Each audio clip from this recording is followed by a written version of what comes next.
মানে এখনও একটু টক আছে আর কি, এখনও যেহেতু পরিপক্ক হয়নি, ফুল করে পাকেনি। তো অবশ্যই আপনারা জানাবেন আপনার যদি লাগে আর কি লিচু, তো কুরিয়ারের মাধ্যমে বাংলাদেশের যে কোনো জায়গায় পাঠিয়ে দেওয়া হবে। এবং আম যদি লাগে, আমের সময় একটা ভিডিও বানাবো, আম যখন পাকবে তখন একটা ভিডিও বানাবো, দেন আম লাগলে আমরা আমও সাপ্লাই দিতে পারবো। আবার আমার একটা নতুন ভিডিওতে আপনাদের সবাইকে স্বাগতম। আপনারা দেখতে পাচ্ছেন আমি যেহেতু এখানে রয়েছি এবং লিচু দেখতে পাচ্ছেন। লিচু আমরা জানি সবাই যে হচ্ছে দিনাজপুরের বিখ্যাত লিচু। তো সেই লিচুর বাগানে আমি আছি, বাগান বলতে একটা বাগান নেওয়া হয়েছে, এখানে প্রায় 25-26টার মতো গাছ রয়েছে। তো কথা হচ্ছে এই লিচুগুলো হচ্ছে বোম্বাই লিচু।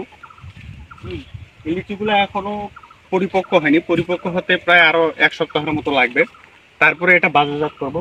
তো আপনাদের যদি লাগে থাকে খেজুর যদি মানে লিচু যদি আপনাদের প্রয়োজন হয়, তো অবশ্যই কমেন্ট করে জানাবেন কার কতটুকু লাগবে। এখন কথা হচ্ছে এই লিচুই কেন আপনার লাগবে, কারণটা হচ্ছে যে বা এই লিচুটাই আপনি কেন কিনবেন।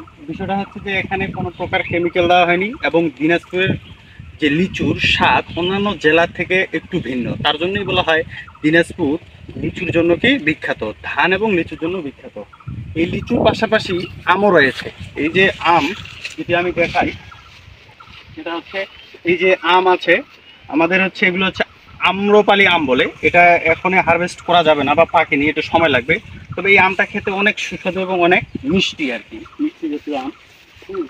তো আপনাদের যদি লাগে তো অবশ্যই কমেন্ট করবেন। এখানে দেখেন, এখানে হচ্ছে কাছে একটু নিয়ে তো ভিডিওটা এই জায়গা দেখা, এই হচ্ছে লিচুর আয়তন, আরো করে দেয় কাছে দেয় একবারে এই জায়গা দেয়।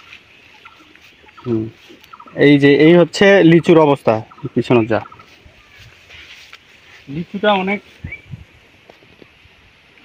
লিচুটা যদি দেখাই আমি, এখানে তো হারভেস্ট করা যাবে না, একটু সময় লাগবে। লিচু যদি দেখাই,